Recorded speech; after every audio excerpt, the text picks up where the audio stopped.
Hey friends and viewers, today is a Monday and Monday is a day off from Amazon. അപ്പോൾ ഞങ്ങൾ just ഒന്ന് പുറത്തേക്കൊക്കെ ഇറങ്ങിയപ്പോഴാണ് weather സ്പൂണിലെ ഓഫറിൻ്റെ കാര്യം വീണ്ടും ഒന്ന് ഓർത്തത്. യെസ് ഗൈസ്, വെതർ സ്പൂണിലൊരു ഓഫർ ഉണ്ട്. എല്ലാ മൺഡേസിലും നിങ്ങൾക്ക് 30 ഹോട്ട് വിങ്സ് ജസ്റ്റ് 10 poundsന് കിട്ടും. പിന്നെ ഒന്നും നോക്കിയില്ല, നേരെ വെതർ സ്പൂണിലേക്ക് വിട്ടു. ദെൻ വൈബിന് വേണ്ടിയിട്ട് 2 ചിൽഡ് ബിയറൊക്കെ ഓർഡർ ചെയ്ത് കഴിഞ്ഞിട്ട് ഞങ്ങളുടെ വിങ്സിന് വേണ്ടി വെയിറ്റ് ചെയ്തിരിക്കുകയായിരുന്നു.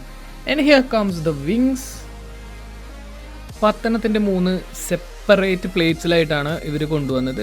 എൻ്റെ ഇതുപോലെ തന്നെ നിങ്ങൾ ടേക്ക് അവേ എടുക്കുകയാണെങ്കിലും നിങ്ങൾക്ക് വീട്ടിലേക്ക് ഇതുപോലെ പത്തനത്തിൻ്റെ 3 ബോക്സസ് ആയിട്ട് നിങ്ങൾക്ക് ടേക്ക് അവേ ആയിട്ടും ഇത് എടുക്കാവുന്നതാണ്. അപ്പോൾ ഗൈസ്, ഈ വെതർ സ്പൂണിലെ ഈ വിങ്സിൻ്റെ കൂടെ കിട്ടുന്ന ഈ സോസ് ഒരു വെറൈറ്റി സോസാണ്. ഞാനിവിടെ മാത്രമാണ് ഇത് കണ്ടിട്ടുള്ളൂ. എനിക്ക് ഭയങ്കര ഇഷ്ടമാണ്, കുറച്ച് പുളിയോടൊക്കെ കൂടിയിട്ടുള്ള ഒരു സോസ്. അപ്പോൾ തീർച്ചയായിട്ടും ഇതുവരെയും ഈ ഓഫർ ട്രൈ ചെയ്യാത്തവരുണ്ടെങ്കിൽ തീർച്ചയായും ട്രൈ ചെയ്യുക. ജസ്റ്റ് റിമെമ്പർ, മൺഡേസ് മാത്രമാണ് ഈ ഓഫർ ഇപ്പോൾ ഉള്ളത്.